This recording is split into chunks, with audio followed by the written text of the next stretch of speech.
C'est vrai que depuis 4-5 ans, je me suis mis à écrire. Et là aujourd'hui, heureusement j'ai pas dessiné parce que ça aurait été catastrophique, mais j'ai continué finalement à faire mon métier qui est de raconter des histoires. Et donc du coup j'ai pas la sensation de faire tellement autre chose que ce que j'ai toujours fait, à savoir envie de transmettre, de colporter des anecdotes ou des grandes idées ou des grands véhicules qui permettent de mieux appréhender et comprendre le monde, et surtout montrer à quel point l'histoire de France, la grande histoire, fait partie de nous-mêmes et c'est notre album de famille. C'est simplement ça finalement que j'ai envie de transmettre et d'échanger avec mes contemporains, mes concitoyens. Ma passion, c'est de raconter des histoires.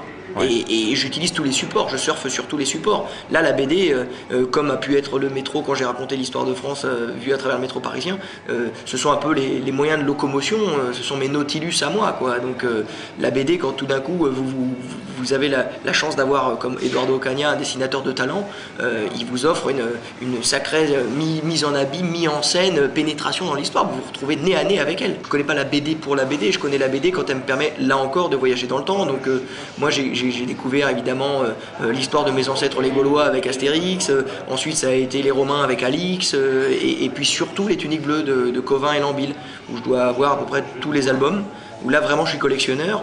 Et sinon j'ai aussi eu le plaisir de découvrir un auteur un peu moins connu qui s'appelle Jean-Louis Pêche, avec Bec en fer. Ouais. Et en plus il est de ma région, il est d'Angers, et j'ai adoré cette BD à gros traits qui raconte l'histoire d'un baron qui s'appelle le baron d'Agneau, qui essaie de spolier son neveu de l'héritage pour tout récupérer. On est un peu dans une revisitation des rois maudits à la sauce guerre de 100 ans. Non, et puis pour moi c'était quelque chose d'assez illégitime, parce que c'est vrai que d'être plus gros que Sylvain Runberg ou Eduardo Ocaña, c'est quelque chose que je ne voulais pas, mais qui était une nécessité commerciale pour faire exister cette BD dans un monde, et d'ailleurs j'en suis super heureux et enthousiaste, où l'histoire n'a plus sa place à faire en bande dessinée. Il n'y a qu'à voir aujourd'hui tout ce qui existe, et je m'en réjouis parce que moi ça me permet de voyager aussi pas mal, et donc pour exister, pour faire son trou, faire sa niche, ils ont voulu utiliser l'atout qui leur a semblé être mon nom. Donc je m'y suis soumis de mauvaise grâce, mais pour la suite de la collection je retrouverai ma place. Je n'ai pas participé au storyboard parce que, comme pour mon métier d'acteur, j'ai jamais eu de prétention à être metteur en scène. Donc pour la BD non plus, j'ai pas voulu être metteur en scène, c'est-à-dire scénariste. C'est quelque chose qui est un métier à part entière, qui requiert d'innombrables qualités et talents que je n'ai pas. Donc je me suis totalement placé dans les pas de Sylvain Runberg pour ce qui a été de la scénarisation du contenu que par contre que je lui ai apporté. Sous forme d'un tracé narratif assez précis. Je voulais vraiment fonctionner par un système de flashback pour ne pas inventer l'histoire. Donc de cette rencontre qui a eu lieu, on ne sait pas ce qu'ils se sont dit, mais on sait qu'ils se sont vus, ces deux personnalités. Et donc je lui ai dit, plutôt que de leur faire raconter tout et n'importe quoi, on va faire des flashbacks à partir de biographies relatant les grands faits de leur existence. Au soir de la défaite de Pavie, qui est de 1525, on a retenu 1515 Marignan, mais 1525 sera beaucoup plus importante en matière de conséquences, parce que ça sera finalement la fin définitive des prétentions à François Ier d'obtenir l'Empire, d'être empereur, Saint-Empereur romain germanique, et il sera vaincu par Charles Quint et il perdra cette ambition-là définitivement.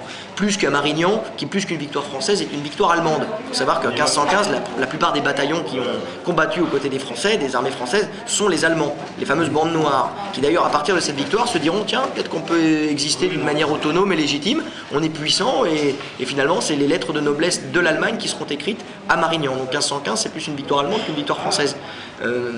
Mais c'est donc l'histoire de France, donc ce rapport entre le connétable de Bourbon et François Ier, qui est le premier tome, va raconter au travers de deux grandes figures l'esprit du temps, l'esprit de la Renaissance, l'esprit du XVIe siècle, entre d'un côté le dernier grand féodal, qui n'a pas compris finalement l'esprit de son temps, qui sera vaincu par la raison d'État et la géopolitique, qui s'inscrit dans une vision plus unificatrice et homogène de l'histoire de la France à l'époque, voulue par François Ier. Voilà, c'est ce rapport de force entre une conception de l'ancien temps et une conception du nouveau monde qui va s'entrechoquer et se retrouver au soir de la défaite de François Ier à Pavie, dans une tente avec le connétable de Bourbon, principal artisan de cette victoire des armées de l'Empire contre les armées de France. Le procédé narratif, c'est de faire rencontrer deux figures, un qui incarne l'histoire officielle, l'autre une autre histoire possible, et surtout deux conceptions du monde de l'époque, pour ne pas avoir à juger ce monde-là, chaussé avec les lunettes d'aujourd'hui, qui est une erreur, je pense, de juger l'histoire avec nos yeux à nous, c'est faire tort et injustice à l'histoire. J'écris pour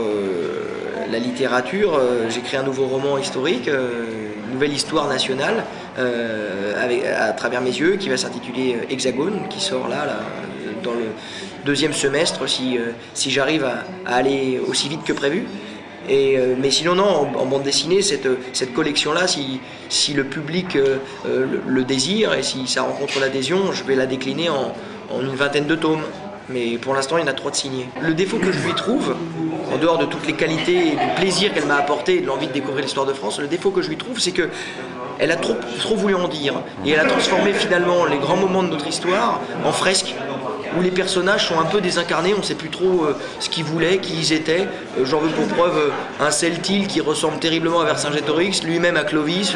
On ne sait pas tellement qui est qui et on se perd un peu dans le fait de vouloir trop en dire. Je vais dire une bêtise, parce que je vais parler d'un très vieux poète parisien qui a vécu au XIIIe ou XIVe siècle, qui s'appelait Guillot de Paris et qui a été avant Villon.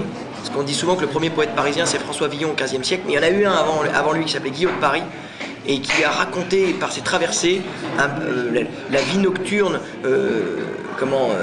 chaotique et tumultueuse des nuits parisiennes dans ce siècle d'or qu'on appelait le siècle d'or de Saint-Louis, le XIIIe siècle, et qui avec lui devient beaucoup plus boueux, crasseux, mais en même temps très bouillonnant et appétissant du Moyen-Âge, et on le suit à travers les rues, les ruelles et les venelles, raconter ces histoires d'orgies, de beuveries et de rapports multi-rapports sexuels avec divers partenaires, et c'est passionnant. Voilà, et j'aimerais être un peu dans sa peau pour raconter ça. J'ai pris tellement de plaisir à le lire que j'aurais aimé le suivre, être dans ses pas à son époque, et pourquoi pas en faire une bande dessinée.